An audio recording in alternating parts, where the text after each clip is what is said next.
Folk wisdom suggests that opposites attract, and sometimes they do.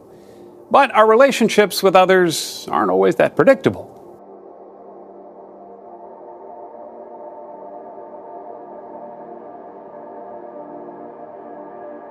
Why do we need a revolution? You have this huge percentage of the population who are subtly discounted for something that goes to the core of who they are. Kane says there's some history behind that.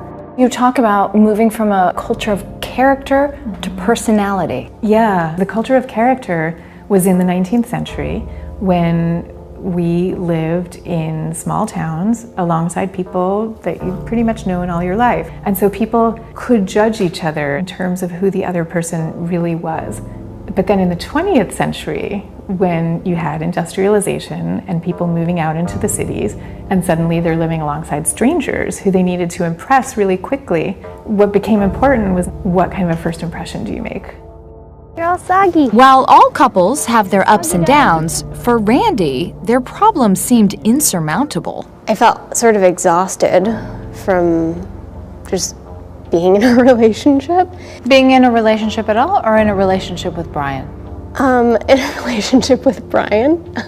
My personality is high energy and in your face, but it also tends to be impulsive. Randy told Brian she needed space. If he sees a problem, he immediately attacks it.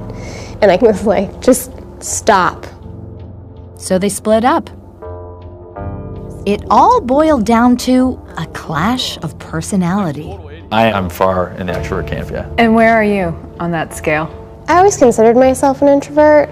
Understanding personality types can get complicated. Simply put, extroverts tend to be charismatic, while introverts are quiet types.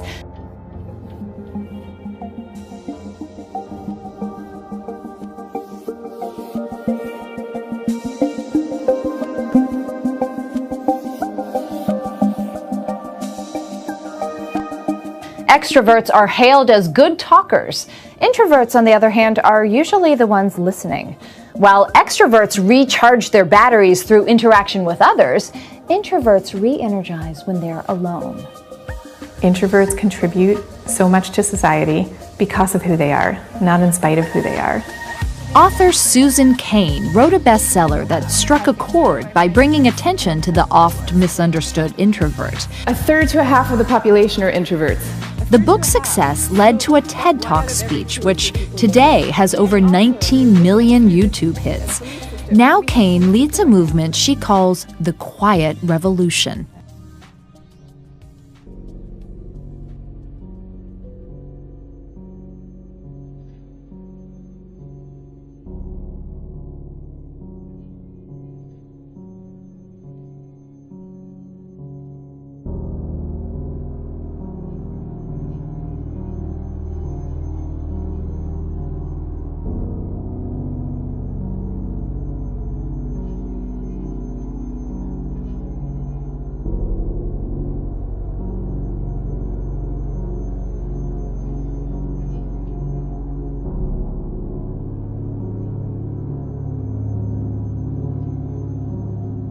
So in a culture that's long favored the charisma and likability of the extrovert, the introvert has been left on the sidelines.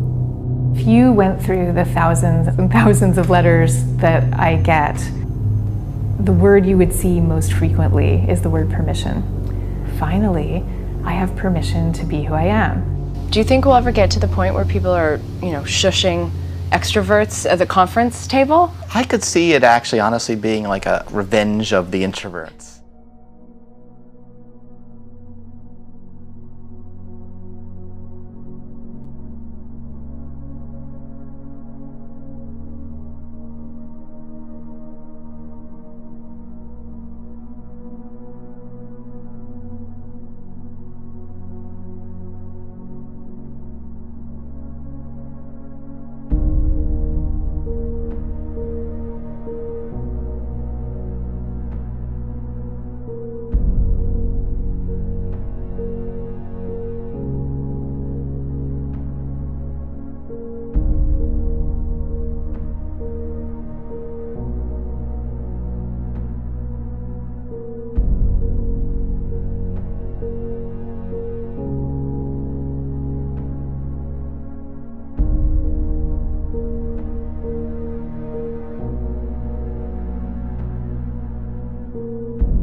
What are the biggest myths about introverts? That they don't like people. The other myth is the idea that introverts don't make good leaders. And there's actually data showing that introverted leaders often deliver even better outcomes than extroverted leaders do. Whether it occurs by the quirk of nature. Leaders like Microsoft's Bill Gates, billionaire investor Warren Buffett, Facebook founder Mark Zuckerberg, former Avon CEO Andrea Jung, all self-proclaimed introverts. As for the extroverts, Facebook's Sheryl Sandberg says she's one. So do Bill Clinton, George Bush, and founder of Black entertainment television, Robert Johnson. The main difference is style. Extroverted leaders are strong motivators, quick on their feet. Introverted leaders prefer to think things through before speaking up or moving forward, which is often misconstrued for shyness, even disinterest.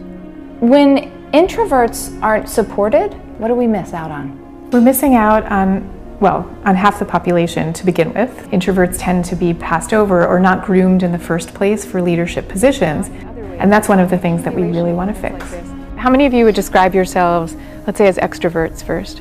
That's why Kane has taken her show on the road, speaking to students and business leaders about how to bring the best out of their introverts. It's not like one is better than the other, it's just that they're different and we really need them both.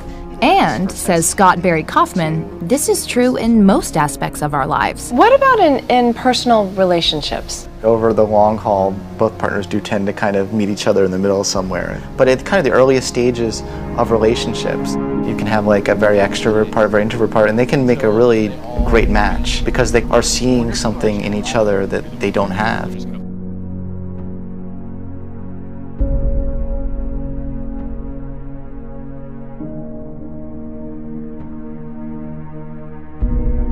Okay, ready, go. When Brian Baker first laid eyes on Randy Johns, Oh, there he goes again. in Sacramento, California 2 years ago, it was love at first sight. I was like, who is that? I would like to meet her. Yeah, that happened pretty much like that. We'd like to tell you it was a match made in heaven, but It felt like we were communicating on different levels, like completely. A lot of times we were talking at each other, and she was probably doing a better job of listening than I was. Brian and Randy may have learned that the hard way. When she broke up with me, like that was a huge moment in my life where I said, this is the best thing that's ever happened to me. I don't want this to end. Lo and behold, one of Susan Cain's speaking tours brought her to Brian's workplace, where he had the opportunity to share how her book changed his life. As I was reading, I was like, oh my God, this is why we're talking at each other and not to each other. Like, I need to listen to her. I need to shut up and let her talk. This wasn't just a journey of understanding for Brian. Good boy. Randy had her own awakening during their split, especially when Brian told her he was moving to Seattle to start a new job. And then suddenly it hit me and I was like, whoa, he just gave me the ultimate, I guess, space, yeah. I just like fell apart and like saw all these other things that like he contributed to my life and like brought out in me. And that's how opposites can move beyond mere attraction. Just because Randy's introverted doesn't mean she's shy or timid. I mean, she's strong and courageous and in some respects fearless. Shortly after our interview, Brian asked Randy to marry him. She said yes. This time he heard her loud and clear.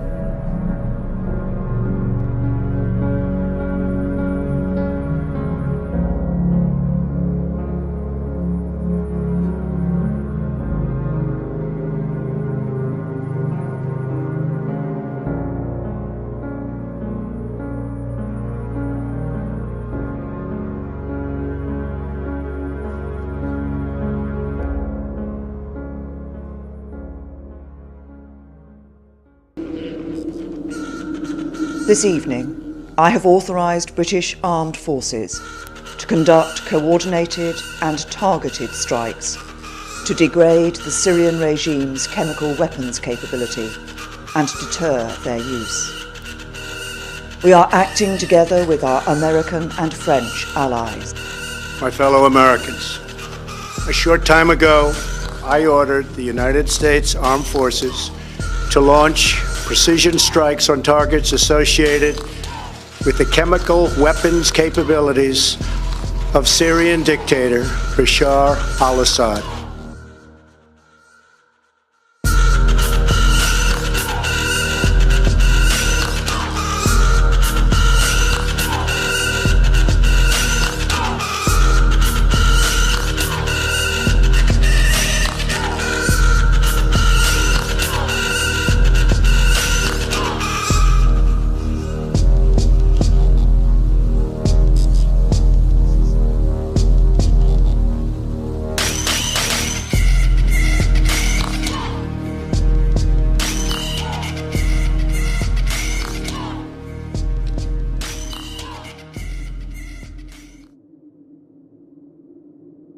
As tensions between the U.S. and Russia heat up over Syria, many major U.S. media institutions have embraced a pro-war narrative to justify the use of American military force against the sovereign nation of Syria, and by extension, risking a direct confrontation with Russia.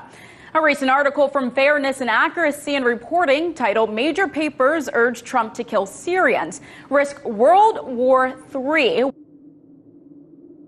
The Foreign Secretary, Boris Johnson, is with me. I guess that's the crucial... Good morning. That is the crucial question. What was the mission, and have we really accomplished it? There's one overwhelming reason why this was the right thing to do, and that is to deter the use of chemical weapons, not just by the Assad regime, but around the world. And I think one of the most distressing things about the events of the last few years has been the growth, the contemptuous growth in the use of chemical weapons in the Syrian theatre of conflict. And you can imagine that people around the world are looking now and saying, well, finally, someone stood up against that. And the world said enough to the use of such weapons. It's one of the great achievements of the modern world that we've banned chemical weapons. 100 years, virtually, that prohibition has been there. And now the UK, France, America have stepped forward to vindicate that.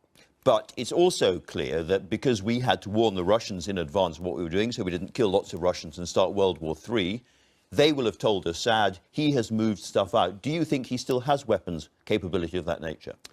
I can't answer that question. Clearly, the strikes were successful on 3 important sites, but the overwhelming purpose, the mission, was to send a message that after years now in which we've seen a series of chemical weapons strikes, 4 of them, by the way, authenticated by the OPCW Joint Investigative Mechanism, dozens of other attacks of which we have testimony. Finally, the world has said enough is enough.